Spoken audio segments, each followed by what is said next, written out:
Humour in Zoe Foster Blake's The Wrong Girl, presented by Liz Ward. Today we deep dive into the literary device of humour, specifically Zoe Foster Blake's application of the stylistic techniques, incongruity and phonetics, which inform the pops of humour colouring her work in The Wrong Girl. Zoe Foster Blake is an Australian author, blogger, entrepreneur and boasts over 15 years of journalism.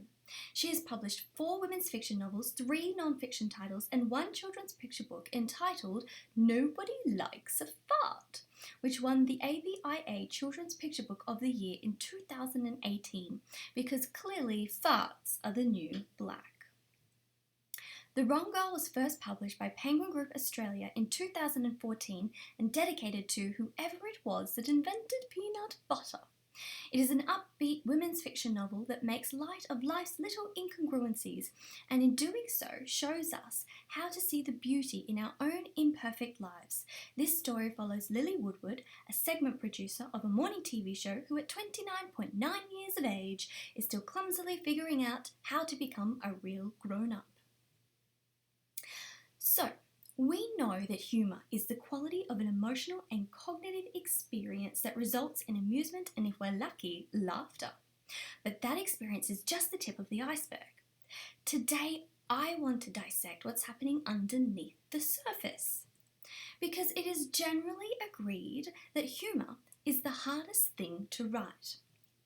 Humour has many faces, effects and purposes and has played many roles within The Wrong Girl, providing ideas as to how we can use humour in our own work, such as keeping the reader engaged and providing the narrative hook, releasing tension during uncomfortable scenes, creating rhythm, flow, emphasis and punctuation, producing realistic multidimensional characters, approaching confrontational themes with ease, providing cohesiveness and the overall aesthetic appeal, and simply making the work enjoyable and memorable. But what makes things funny? This is a difficult question to answer and consequently has many different responses. Some theories that attempt to define humour are superiority theory, based on the principle that making fun of others is funny, relief theory, based on the principle that the building and releasing of tension creates humour, and play theory, based on the principle of making the serious seem silly.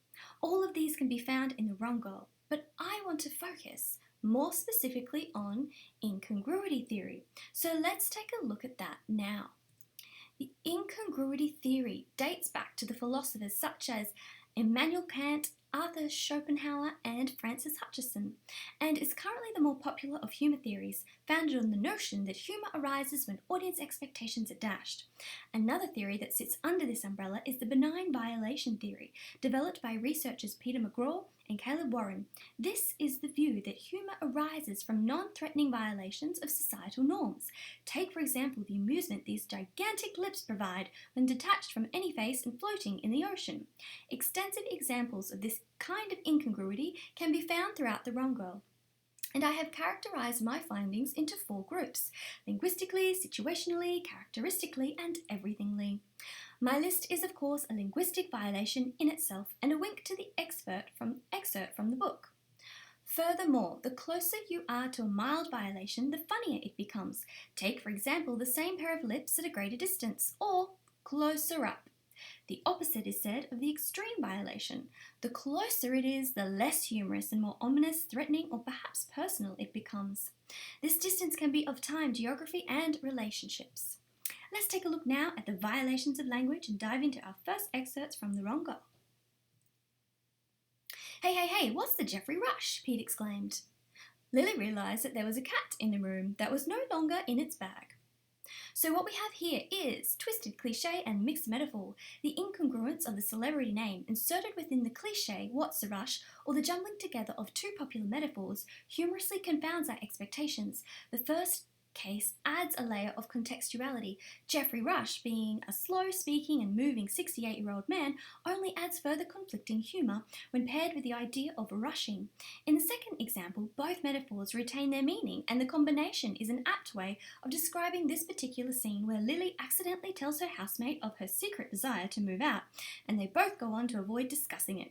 This leads the reader to incongruity resolution experience, which is when incongruence at first seems to be nonsense, but makes sense after sinking in, i.e., There is an elephant in the room because someone let the cat out of the bag. It was about 900 degrees in her sauna bedroom, which would be ideal if she were small pieces of marinated lamb. He kept calling her Eurasian, which was so tired. Her dad was half Japanese, which made her as Japanese as a taco. Behind this curtain is absurdist imagery and juxtaposing simile.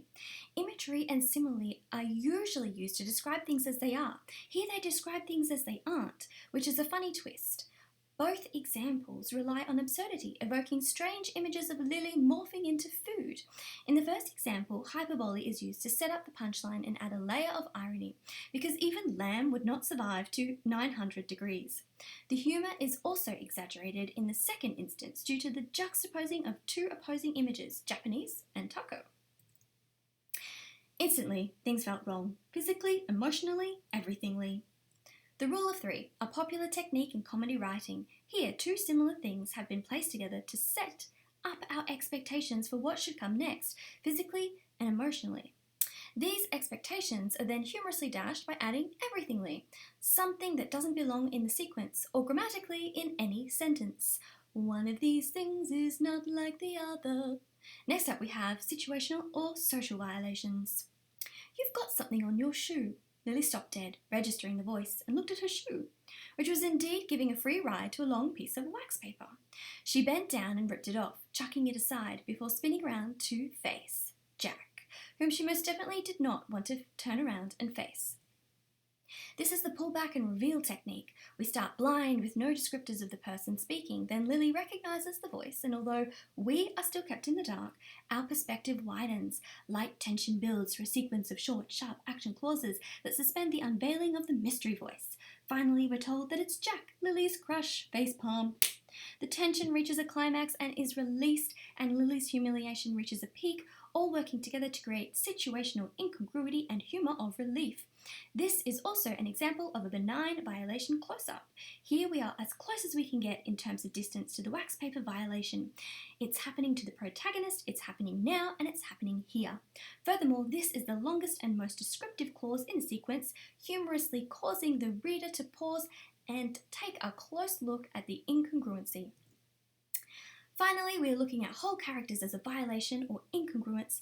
This includes all of your stock standard fools, clowns, villains, etc. Eliza's expression became the facial equivalent of a golden sunset over fields of luminous poppies. Eliza began scrolling down her BlackBerry fast and with importance, making her move towards the door at the rate of an injured sloth. Meet Eliza, a classic fool, a benign villain. The way we glean humour from her is through exposing her idiocy from a superior perspective. In this case, that's Lily's sarcastic and often judgmental perspective, achieved with a close third-person point of view. In the first instance, we see flowery imagery, which is incongruent with the style of the rest of the book, which highlights Eliza's ridiculous blushing face when the office hunk Jack appears. The second excerpt uses hyperbole to expose Eliza's awkward attempt to have Jack catch up to her in the hallway. Both cases humorously exaggerate and expose her embarrassingly obvious and desperate desire to get Jack's attention, and therein lies the lulz. And of course, everythingly, which we will circle back to. So it's time now to change gears and explore the sound and structure of humour, starting with the device of sound repetition. Her mojo seemed to have finally returned. All that was missing now was an upbeat disco track and a buoyant street strut. Here, repetition of sounds at the letter level shaped the imagery into an amusing moment. We have the consonants of the letter T, alliteration of the letter S, and the use of 18 plosives, which are your hard T, B, P, K, G, and D sounds, thought to be the funniest of sounds. The repetition of these hard sounds also evokes the beat that Lily is describing. She'd be a reporter or dressing gown hanger-upper, obviously. Now we move into repetition of sounds at the beginnings and endings level. In this particular case, it's the quadruple triple whammy of the repeated ER suffix that makes us giggle and creates incongruity resolution. Well, I thought it was rude. He's rude, and abrupt, and weird, and rude. Here we see the repetition of sounds at the word level. The word rude is not funny on the first or even the second run, but the third time we hear it, we are amused. The repetition causes us to see through Lily's words to an amusing subtext, revealing that Lily is attracted to Jack but in denial. Moving forward now to rhythm. Her new home was an illogical mess of rushed unpacking, and this seems like the right spot for this for now. Her hair was suitably scruffy and just woken uppy for this cool kids crowd. Do you reckon? Lily said, once they reached the hallway, trying to play cool, indifferent, no big dealsy. The main thing I want to note here is the repetitive use of the hyphen, which is also used a lot throughout the book to create both rhythm and incongruity. In the first example, the overuse of the hyphen is the very thing that's creating the humour, which leads to incongruity resolution. In the second and third examples, the use of hyphen in conjunction with the incongruent use of the y suffix creates momentary rhythm, which highlights the humour. Both are also using the rule of three on a word level and are twisted cliches. She took a chip, scooped up some dip, and promptly dropped the whole thing on her t-shirt. And here's some quotes we've seen before. Here we have rhymes, syllables, stresses, and conjunctions. The first two clauses of the first example use rhyme plus matching syllable sets and stress patterns, resulting in poetic rhythm, which is then immediately broken in the third clause. This accentuates the incongruent situation set up by the rule of three, i.e. Lily dropping the chip, but uses the rule of three on a rhythmic level as well. In the third and fourth examples, rhythm is used to perfect the flow and delivery of the punchline through the use of asyndeton and polysyndeton. Next up, techniques that evoke the sense of sound. Lily could hear the sound of Nikki's conversational fishing rod plop into the water, but she wasn't going to bite. She didn't blame her. Her boyfriend Kirk was about as charming as a mosquito. Here, we are evoking the sense of sound to enhance the humour. The first example achieves this through the use of metaphoric sensory, imagery, onomatopoeia, consonants, and the P plosive.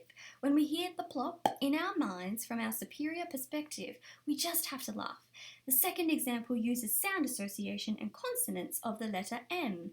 When we hear the word mosquito, we probably also hear an annoying M sound like the evoking of this sound adds an amusing layer to this juxtaposing simile and deepens the reader's understanding of Kirk's annoying personality. Time for another change of gears. So, everything Lee.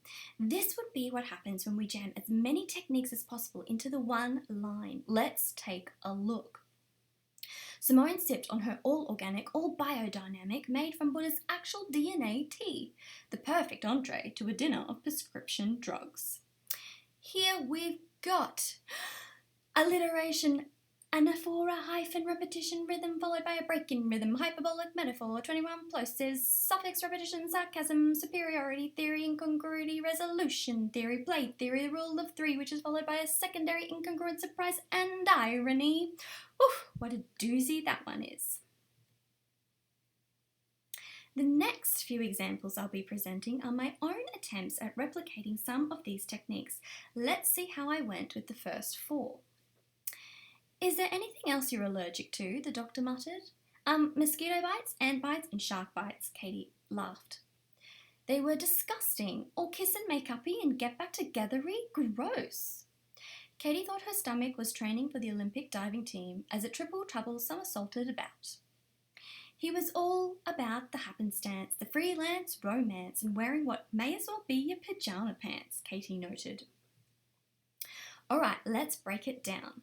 Incongruency resolution moments are achieved here through the rule of three in the first and last examples. Repetition of the Y suffix and twisted cliches in example 2, absurdist imagery and personification in example 3, and the use of hyphen and superiority in example 4. I've also layered rhythm into these lines through the use of word repetition in example 1, stress sets and hyphen repetition in example 2, prefix and suffix repetition in example 3, and rhyme in example 4. Let's take a look at the next three examples. Her taco looked as appetizing as the crumbs in the Mexican's mustache. Whoa, whoa, whoa, what the Frankenstein is going on here? Katie exclaimed. Katie was enjoying his company about as much as a fart in the face. So here the incongruent moments are achieved through the juxtaposing simile in example 1 and 3, plus twisted cliche and intertextuality in example 2. The humour is exaggerated in example 1 due to a close-up, and in example 3 due to superiority. And alliteration also creates flow and emphasis in examples 1 and 3. Now let's see if I can do some deeper layering in the next and last example. He'd be lucky to place 9 billionth, Katie thought. He was the human equivalent of Jabba the Hutt, and was as slow as a snail stuck to the back of the turtle, hitching ride on a sloth. Here we have hyperbole that leads into intertextuality with the Star Wars reference, followed by a hyperbolic simile that is also a twisted cliche. We also have a pullback and reveal moment, starting with the snail and ending with the sloth, which is also absurdist imagery, all of which is coming from a superior point of view. Then we have consonants of the letter S, assonance of the letter A, plus matching stress patterns and ascendanton, which work together to create rhythm and flow. So how do you think I did? If you'd like to have a go, here's 3 hot tips to start you off. 1. Start a list of opposites. Push to find the funniest pairs, then try writing them into similes. 2. Google a list of cliches, then try finding try adding new words to the phrases, looking for combinations that make you laugh. And 3, grab a photo or object and try to describe it by what it's not rather than by what it is. And there you have it. Thanks for watching.